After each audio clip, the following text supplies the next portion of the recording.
Is there anything in particular that you can remember that was like kind of like the final straw for you? Yeah, when Jay did a project with R. Kelly, knowing that he had Aaliyah, and I was told by Aaliyah, do not ruffle no feathers, because it's going to bring more awareness to it, and she wanted to move on. So she said, yo, you could be around, but I wouldn't be around the projects, but that record they did together, you know, you could be in the video, actually be in the video. Allegedly, Sean Carter is responsible for enacting Hype Williams to put Aaliyah on a faulty plane to move her out the way as punishment for rejecting him, and so he could level up Beyonce. Claiming that Aaliyah was hesitant to get on the plane the day of the plane crash. The source says that Aaliyah was given a sleeping pill and carried onto the plane unconscious before the fatal crash happened in the Bahamas.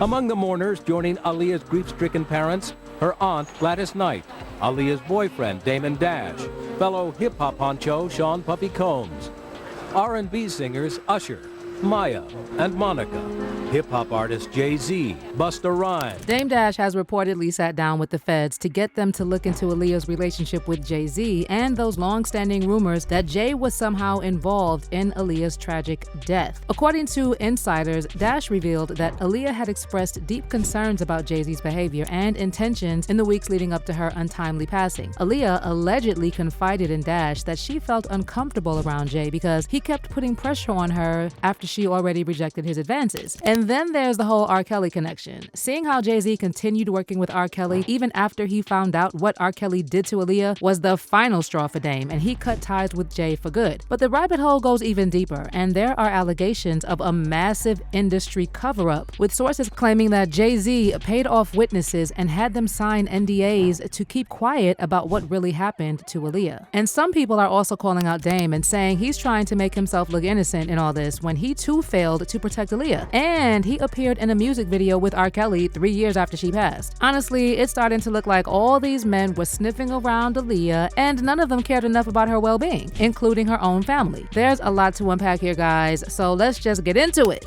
So your supposed best friend, partner, does a project with someone that he knows your partner's girl when she was a child, and you still say that had nothing to do with me, I'm gonna still get money with him.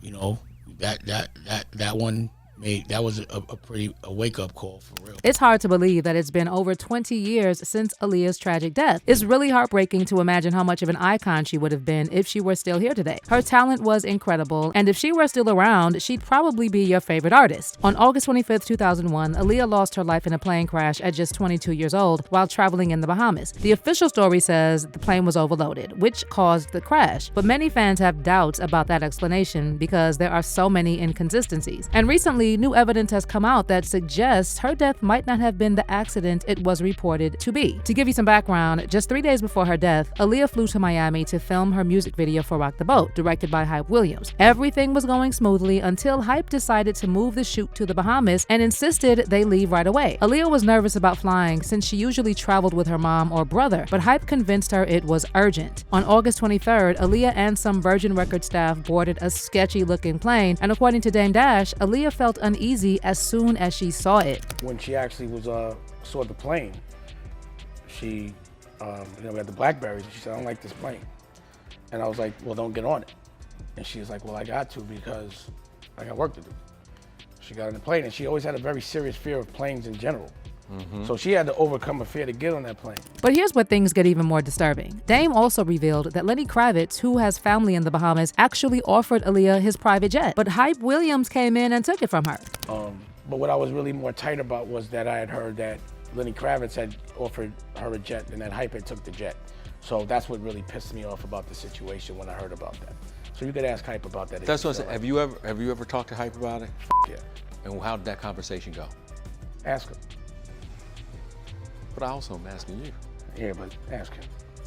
Now, fast forward to August 25th, when Aaliyah was supposed to fly back to Miami from the Abaco Islands. But the plane they arranged for her was even smaller than the one she had arrived on. Aaliyah immediately got a bad feeling after seeing the plane and decided she did not want to get on. Witnesses say that she went back to the cab and told her team that she had a headache and wanted to stay in the Bahamas for another day. But someone from her team gave her a pill, and shortly after that, she passed out. And eyewitnesses reported that she was carried onto the plane while unconscious. According to journalist Kathy Landoli's biography of Aaliyah, a taxi driver named Kingsley Russell mentioned that Aaliyah's team took her out of the van and she didn't even know she was being boarded on a plane. And tragically, Aaliyah's worst fears came true in the most devastating way. The small Cessna plane crashed just moments after takeoff, barely 200 feet from the runway. 7 of the 8 passengers, including Aaliyah, died instantly from the impact. The crash was so violent that the plane's wings shattered and the engine and landing gear were torn off. Aaliyah's bodyguard, Scott Galen, initially survived the crash, but he died shortly after, and witnesses reported that in his final moments, Galen was asking paramedics about Aaliyah's condition. But her life, her dreams were taken away. On board the doomed Cessna, Aaliyah and 8 others, including a representative for Virgin Records and a makeup artist. Investigators say one of the engines apparently failed. They crashed just short. Now, let's talk about Jay-Z's alleged involvement in all this and his close friendship with Aaliyah's rapist, R. Kelly. Aaliyah was just 12 years old when her uncle Barry Hankerson brought her to R. Kelly's studio to audition for him. And sadly, not long after that, Aaliyah fell victim to R. Kelly's sick, twisted ways. Once I got up to Detroit, I didn't have to hear her sing because she was glowing. I knew she had it. As soon as she started singing, that verified it. And from there, we became here. And everything is all good. R. Kelly reportedly started raping Aaliyah when she was just 13 or 14, and he illegally married her when she was 15 with falsified documents. And who was right there next to R. Kelly when this was going on? None other than his BFF at the time, Jay-Z. Jay-Z was one of the many creepy industry men circling around Aaliyah when she was entirely too young. And to make a bad situation worse, even after Jay-Z found out what that sicko R. Kelly did to Aaliyah, he refused to cut ties with him. In fact, the same year Aaliyah died, Jay started working on his joint album with Kelly, The Best of Both Worlds. But that's not all. According to Jaguar Wright, Jay-Z wasn't just casually interested in Aaliyah. He was actually obsessed with her and even manipulated her into getting involved with him. But Aaliyah wasn't into the idea of being just another trophy for Jay-Z to show off on magazine covers. Instead, she preferred hanging out with Dame Dash, and their friendship eventually became romantic. And Jaguar claimed that Jay-Z couldn't handle the situation and became extremely jealous, so he allegedly enlisted Hype Williams and his friend Diddy to help him get rid of Aaliyah. Saying, I wish that situation would be investigated further. No, to be investigated. Period. Period. It was never investigated. Hype was never questioned. Lenny Kravitz made a statement, and it was never publicized. She was unconscious. She didn't choose to get on that plane. There were phone calls made. There are witnesses who signed NDAs. Why would you need to sign a non-disclosure agreement about a plane crash and what happened leading up to it? Please, someone answer that. A plane crash should be accidental. Should be.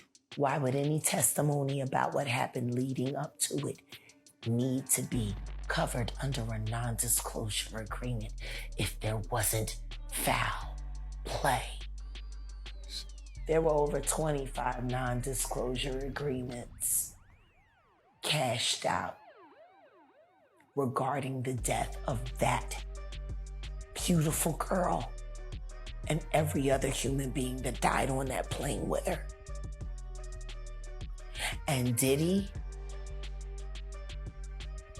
and Jay-Z. And now another wild conspiracy theory is making rounds on social media, suggesting that Beyonce allegedly knew about Aaliyah being taken out of the picture, so she could replace her in the music industry and in Jay-Z's life. So Destiny's Child attended the Soul Train Lady of Soul Awards on August 28, 2001, just 3 days after Aaliyah's death. And some fans are already saying that the way Beyonce looked when asked about Aaliyah seemed like she wasn't sad about it at all. She was our age, and it's just scary because that could have been any one of us and she was an angel, and I know that now she's with God. Now, Beyonce didn't really say anything shocking, but if you look at the comments on the video, a lot of fans seemed to feel like she wasn't being sincere. They noticed her eyes darting around and that she seemed to be smirking when talking about Aaliyah's death. Sure, it's possible that fans are overthinking it, but there's also this strange video from 2009 where some people think Beyonce hints at Aaliyah's plane crash. During a performance of Diva at Jay-Z's 9/11 memorial concert, Beyonce smiled while singing the lines about airplanes. Now, it's already bizarre that Beyonce picked that song for a 9/11 event, especially since her dance moves resembled a plane, and then some fans took it a step further, claiming that her smile after singing "No Passengers on My Plane" was linked to Aaliyah's death. Just when you thought you'd heard it all, there's another crazy theory suggesting that the 2001 music video for Destiny's Child song "Survivor" also hints at Aaliyah's plane crash. I hear the train a-coming. It's rolling around the bend, and I ain't seen the sunshine. I don't know when. I'm stuck in Folsom Prison, and time keeps dragging on. But that train keeps rolling, all down to San Antonio. All down to Well, let's go back to Jay-Z and those reports claiming that Dame Dash is allegedly working with the feds and trying to get them to investigate Jay-Z and R. Kelly's involvement with Aaliyah and the rumored plot to get rid of her. During his recent appearance on The Art of Dialogue, Dame again claimed that seeing Jay-Z refusing to cut ties with R. Kelly after he found out what R. Kelly had done to Aaliyah was the final straw for him. And as for Dame appearing in a video with R. Kelly, Dame claimed Aaliyah gave him permission to do that because she didn't want to draw attention to what happened to her. Your supposed best friend partner does a project with someone that he knows your partner's girl when she was a child, and you still say I had nothing to do with me, I'm gonna still get money with him. You know, that one made, that was a wake-up call for real, for sure. And I don't think anyone that's human, if anyone could look the other way from that, they're a sucker. That a man should stop calling themselves a man if they can hang out with a dude that will work with someone, that person they love. And yeah, I was told by Aaliyah, do not shake, ruffle no feathers, because it's gonna bring more awareness to it, and she wanted to move on. So she said, yo, you could be around, but I wouldn't be around the projects, but that record they did together, you know, you could be in the video, actually be in the video, because I wasn't gonna go. She told me to go be in the video. She said, just don't be in no scenes or take no pictures with him. And I did that. I respect it. But see, based on the comments on Dame's interview, fans are not feeling his explanation at all. And they're saying he doesn't live up to the moral high ground he claims to have. One fan said, Dame, you were right there dancing. You had a woman pregnant whom you married after Aaliyah died. He tries to act like he was so in love with her when they were only dating for a few months. And someone else wrote, final straw. Dame's acting like he left Jay when in reality, Jay stopped messing with Dame due to Dame embezzling their company's money for his own personal expenses and making decisions without Jay. Dame was with Rachel Roy and got Rachel pregnant while dating Aaliyah. And not only the Fiesta music video, but Dame was also in the Changing Faces All of My Days music video and Twista So Sexy music video, which both feature R. Kelly. But what's your take on all these rumors that Jay-Z might be connected to Aaliyah's death? Is it just another wild conspiracy theory, or could there be some truth to it? And what about Dame Dash? Do you think he's not so innocent as he wants us to believe? Leave your thoughts in the comments and don't forget to check out this next video.